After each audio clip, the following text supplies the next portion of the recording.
sommes venus leur apporter des documents. Ce ne sont pas que des paroles, c'est des documents, preuves à l'appui, que nous avons été lésés, plus de 19 000 non-électeurs, qui en réalité sont des électeurs parce que nous avons fourni les pièces d'identité avec la mention électeur, un bureau de vote, un lieu de vote. Donc c'est une aberration que ces Sénégalais soient qualifiés de non-électeurs. Nous avons également parlé du cas des tailles non conformes.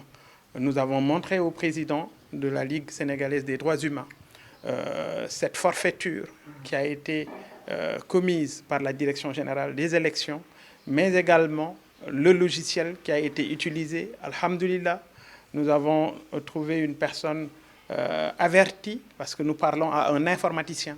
Donc il sait exactement ce dont on est en train de parler. Ce problème qui a été décelé par la grande coalition Gëm Sa Bopp pose même le problème du fichier électoral. Parce que si des électeurs sont considérés comme des non-électeurs, ça veut dire tout simplement que la base qui a été hit, la base de données appelées, n'est pas la bonne base.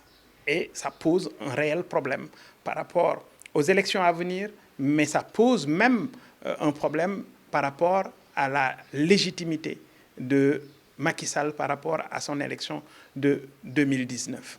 Voilà en résumé ce que je voulais dire pour poser le débat. En revanche, qu'est-ce que vous attendez de la Ligue exactement? Mais écoutez, c'est une voie autorisée. La Ligue sénégalaise des droits humains, c'est une voie autorisée. C'est des Sénégalais qui se sont investis pour le respect des droits en général. Donc, si nous sentons que nous avons été lésés, si nous sentons un jeu de parti pris de l'administration, c'est normal qu'on fasse le déplacement et que nous apportions également tout ce qui est élément de preuve pour mettre ça sur la table. Je viens de dire, heureusement, que nous avons un informaticien en face de nous et ça n'a pas été difficile pour nous d'expliquer cette forfaiture dont nous avons été victimes au niveau de la grande coalition Gëm Sa Bopp. De ce qui se passe actuellement au niveau du parrainage, au niveau des candidatures, il y a eu de gros problèmes, ça on le pressentait. C'est pourquoi quand nous avons appris avec Abdoulaye Tine qu'il y avait donc un arrêt de la Cour de justice de la CEDEAO qui en son temps avait souhaité que le Sénégal puisse revoir sa copie au niveau du parrainage, nous avions applaudi des deux mains.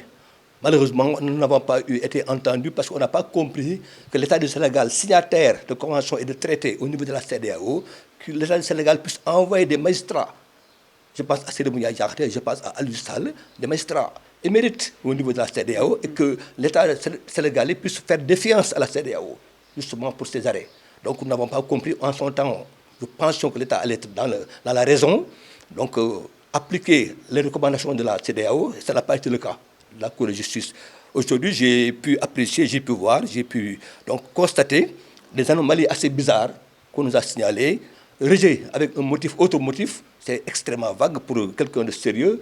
Ce n'est pas forcément la meilleure formule, parce que si on veut recycler des erreurs, il faut donner le nom type de l'erreur qui a été constatée. Malheureusement, j'ai pu voir ici et là des gens, 19 000 personnes qui étaient donc rejetées sous prétexte que ce n'est pas des électeurs. On ne peut pas imaginer autant d'erreurs. Parce que j'avais dit en son temps, je me souviens, dans quelques télévisions de la place, que l'État gagnerait, la DGE gagnerait à envoyer le logiciel aux concernés. Si demain, on devait forcément faire un forcing sur le parrainage. Et ça a été, malheureusement, je n'ai pas constaté cette situation qu'on souhaitait, que les gens puissent se préparer sur un logiciel spécifique, connu et un commun. Alors, si les gens viennent avec des logiciels différents, ça a été le cas avec des fichiers Excel, à la limite, pour nous, c'était trop léger. Malheureusement, ce qui devait arriver est arrivé. Parce que sur 15 listes qu'on en a rejeté 7 ou 8, sous ce prétexte-là, pour nous, c'est un scandale. Qu'est-ce que vous prenez? Nous prenons d'abord une ouverture, ce qu'on appelle un esprit positif. Et nous pensons que le Conseil constitutionnel ira dans ce sens, de calmer le jeu, de faire en sorte que les gens ne soient pas retenus sous ce prétexte, pour nous, qui est très fallacieux. On devait arrêter le principe du parrainage, puisqu'il n'y en a que 15 listes sur 43, il y a 5 ans, il n'y en a que 15 aujourd'hui, c'est presque le tiers. Donc nous pouvons imaginer que pour calmer le jeu, qu'on puisse avoir des élections apaisées et transparentes et crédibles, les gens puissent aller aux élections, sans être forcés d'être passés par ce parrainage qui est tant décrié.